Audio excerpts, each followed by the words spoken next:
കട്ടപ്പന നഗരസഭയിൽ അടിയന്തര കൗൺസിൽ യോഗം ചേർന്നു. കട്ടപ്പന ഫെസ്റ്റിന്റെ കാലാവധി നീട്ടി നൽകുന്നതുമായി ബന്ധപ്പെട്ടാണ് യോഗം ചേർന്നത്. കൗൺസിൽ യോഗത്തിൽ നിന്ന് കോൺഗ്രസ് എ ഗ്രൂപ്പ് വിട്ടുനിന്നു. LDF യോഗത്തിൽ വിയോജനം രേഖപ്പെടുത്തി.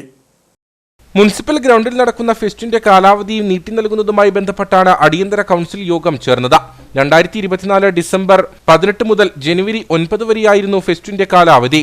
10 ദിവസം കൂടിയാണ് ഫെസ്റ്റിന്റെ തീയതി നീട്ടി നൽകാൻ തീരുമാനിച്ചിരിക്കുന്നതെന്ന് നഗരസഭാ ചെയർപേഴ്സൺ ബീന ടോമി പറഞ്ഞു. ഫെസ്റ്റിനോടനുബന്ധിച്ചായിരുന്നു അത് 19-ാം തീയതി വരെ നീട്ടിക്കൊടുത്തിട്ടുണ്ട്. കൗൺസിൽ തീരുമാനപ്രകാരം നീട്ടിക്കൊടുത്തിട്ടുണ്ട്. കൗൺസിൽ യോഗത്തിൽ നിന്ന് കോൺഗ്രസ് എ ഗ്രൂപ്പ് വിട്ടുനിന്നു. യോഗത്തിൽ LDF കൗൺസിലർമാർ വിയോജനം അറിയിച്ചുകൊണ്ട് യോഗം ബഹിഷ്കരിച്ചു. ഫെസ്റ്റിനെ സംബന്ധിച്ച് നിരവധി ഏജൻസികളാണ് അന്വേഷണം നടത്തുന്നത്. വ്യാപകമായ അഴിമതി ഫെസ്റ്റിൽ ഉണ്ടായിട്ടുണ്ട്. ഭൂരിഭാഗം ഭരണകക്ഷി കൗൺസിലർമാരും അഴിമതിയുടെ ഭാഗമായിട്ടുണ്ട്. നഗരസഭാ ഗ്രൗണ്ട് വാടക കുറച്ചതിലും അഴിമതി നടന്നിട്ടുണ്ടെന്നും LDF കൗൺസിലർമാർ ആരോപിച്ചു. ഈ ഫെസ്റ്റിനെ സംബന്ധിച്ച് കേരളത്തിലെ അന്വേഷണ ഏജൻസികളെല്ലാം അന്വേഷണം നടത്തിക്കൊണ്ടിരിക്കുന്നത് വളരെ വ്യാപകമായ അഴിമതി. ഇടതുപക്ഷ കൗൺസിലർമാരെ കഴിഞ്ഞ കൗൺസിൽ ഇതിനെക്കുറിച്ച് അംഗീകാരം കൊടുക്കുന്ന കൗൺസിലിൽ ഞങ്ങൾ വിയോജനക്കുറിപ്പ് എഴുതിയിരുന്നു.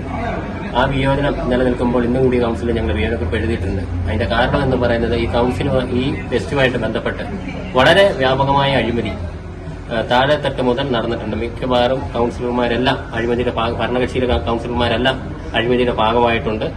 അത് ഈ നാട്ടിൽ മുഴുവൻ വാർത്തയാണ്. അതുകൊണ്ടായിരിക്കാം അവർക്ക് വീതം വെച്ചപ്പോൾ കുറഞ്ഞു പോയത് കൊണ്ടാണോ കോൺഗ്രസിലൊരു ഭാഗം മാറുന്നതെന്ന് ഞങ്ങൾക്ക് സംശയമുണ്ട്. കാരണം കിട്ടിയവരെല്ലാം മിടുക്കന്മാരും കിട്ടാത്തവരങ്ങനെ നിൽക്കുന്നില്ല എന്നുള്ള രീതിയിലാണ് പൊതുജനം പറയുന്നത്. അതുകൊണ്ട് ഈ ഫെസ്റ്റുമായിട്ട് ബന്ധപ്പെട്ട് കഴിഞ്ഞ തവണ 1 ലക്ഷം രൂപയ്ക്കാണ് ഒരു ദിവസം വാടകയ്ക്ക് കൊടുത്തത്. ആ ഫെസ്റ്റ് നടത്തിയത് കട്ടപ്പന മർച്ചന്റ് അസോസിയേഷനും അതിന്റെ പോഷക സംഘടനകളുമാണ്. അവർ ആ ഫെസ്റ്റിന്റെ ലാഭവിഹിതം കൊണ്ട് കട്ടപ്പനയിലെ എല്ലാ വാർഡിലെ ക്യാൻസർ രോഗികൾക്ക് ഭക്ഷണവും മരുന്നും എത്തിച്ചു കൊടുത്തു. അതോടൊപ്പം കഴിഞ്ഞ വർഷം നടത്തിയ ഫെസ്റ്റ് ഭീമമായ നഷ്ടമായിട്ടുകൂടി കട്ടപ്പനയിലെ ഒരു യുവ വ്യാപാരിയുടെ മഗ്നമാറ്റ ശസ്ത്രക്രിയയ്ക്ക് വേണ്ടി ആ തുക 20 ലക്ഷത്തോളം രൂപ കൊടുത്ത് സഹായിക്കുകയും ചെയ്തിട്ടുണ്ട്. ഇത്രയെല്ലാം ചെയ്തിട്ടും ഈ പ്രാവശ്യം കട്ടപ്പന ഫെസ്റ്റ് 30,000 രൂപ കുറച്ചു കൊടുത്തതിന് പിന്നിൽ വളരെ വലിയ അഴിമതി നടന്നിട്ടുണ്ട്. ഈ അഴിമതി ഞങ്ങൾ മുന്നും ഉന്നയിച്ചിട്ടുണ്ട്. നാളിതുവരെ ഇതിനെക്കുറിച്ച് ഭരണപക്ഷത്തുനിന്ന് ആരും ഒരു പ്രതികരണം നടത്തിയിട്ടില്ല. ആ പ്രതികരണം മൗനം സമ്മതം എന്നാണ് ഞങ്ങൾ കാണുന്നത്. ഫെസ്റ്റ് നീട്ടിക്കൊടുക്കുക വഴി നഗരസഭയ്ക്ക് 7 ലക്ഷത്തിലധികം രൂപയുടെ വരുമാനം ലഭിക്കും. അധിക വരുമാനം ലഭിക്കുന്നത് രോഗികൾക്കായി ഉപയോഗിക്കാൻ സാധിക്കുമെങ്കിൽ ജനോപകാരപ്രദമായ നടപടിയാകുമെന്നും നഗരസഭയുടെ തീരുമാനത്തോട് യോജിക്കുന്നുവെന്നും BJP കൗൺസിലർമാർ പറഞ്ഞു. നമ്മുടെ വാർഡുകളെയൊക്കെ സംബന്ധിച്ച് ധാരാളം ക്യാൻസർ പേഷ്യന്റും ഡയാലിസിസ് രോഗികളും ഒക്കെ ധാരാളം ഉള്ള ഈ കട്ടപ്പന മുനിസിപ്പാലിറ്റിയുടെ വിവിധ ഭാഗങ്ങളുണ്ട്. അവർക്കൊക്കെ കഴിഞ്ഞ പ്രാവശ്യം ഫെസ്റ്റിൽ നിന്നും കുറച്ച് പൈസ മർച്ചന്റ് അസോസിയേഷനാണത് സിജോമാന്റെ നേതൃത്വത്തിലുള്ള ആൾക്കാരാണ് അത് നടത്തിയത്. എന്നാൽ ഒരു ഹിറ്റും 3000 രൂപ വെച്ച് ഒരു രോഗിക്ക് കൊടുക്കാൻ അവർ മനസ്സ് കാണിച്ചു.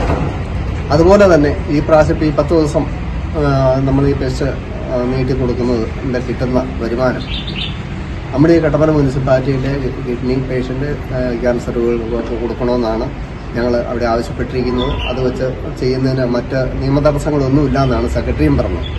അങ്ങനെയാണെങ്കിൽ തീർച്ചയായിട്ടും അത് അവർക്കൊരു ആശ്വാസമായിരിക്കും.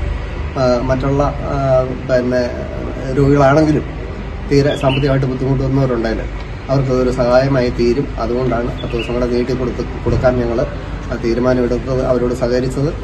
72,000 രൂപ ദിവസ വാടകയ്ക്കാണ് മുനിസിപ്പൽ ഗ്രൗണ്ട് വിട്ടു നൽകിയിരിക്കുന്നത്. 10 ദിവസം കൂടി ഫെസ്റ്റിന് അനുവദിക്കുമ്പോൾ 7,20,000 രൂപ അധിക വരുമാനം ലഭിക്കും. ഇത് മുഴുവൻ വാർഡുകളിലെയും രോഗികൾക്കായി ചിലവഴിക്കാനാണ് നഗരസഭാ അധികൃതരുടെ ലക്ഷ്യം.